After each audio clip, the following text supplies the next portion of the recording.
It started like any other quiet night on the outskirts of the city, but what happened next would leave even the toughest detectives speechless. The CCTV footage captured only a glimpse of the horror before everything turned black. A young couple masked in cheap Poundland giraffe disguises crept into a home, armed with a kitchen knife and a claw hammer. Their target wasn't a stranger, it was someone they knew intimately, someone they shared dinners with, someone who had once read bedtime stories to one of them, and now they were there to kill her. Welcome to a true story so bizarre it sounds like fiction. A 21-year-old husband and his 19-year-old wife plotted a crime that shocked the entire nation and exposed a chilling level of betrayal and hate.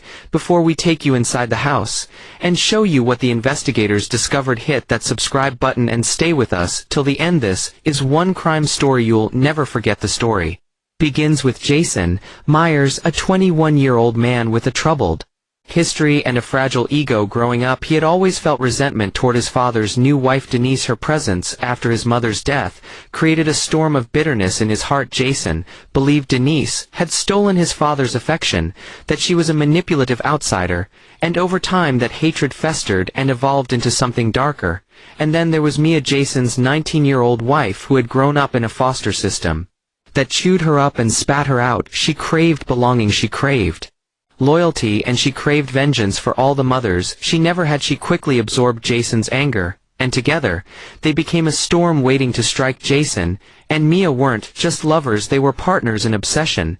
They talked endlessly about Denise. Mia claimed she had humiliated her. Jason raged about how Denise had taken what was his in the privacy of their small apartment filled with flickering candles and internet conspiracy videos. They planned revenge. They didn't just want to scare her, they wanted to erase her, and they wanted to do it together. Their minds turned to theatrics. Maybe it was the influence of a horror film, maybe it was pure madness, but they settled on something twisted and symbolic. Giraffe masks, bought for £1 from a Poundland store.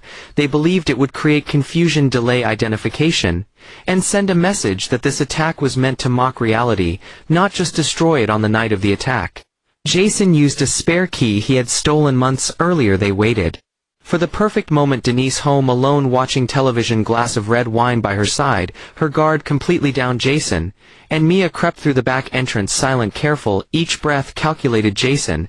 It started like any other quiet night on the outskirts of the city, but what happened next would leave even the toughest detectives speechless. The CCTV footage captured only a glimpse of the horror before everything turned black. A young couple masked in cheap Poundland giraffe disguises crept into a home, armed with a kitchen knife and a claw hammer. Their target wasn't a stranger, it was someone they knew intimately, someone they shared dinners with, someone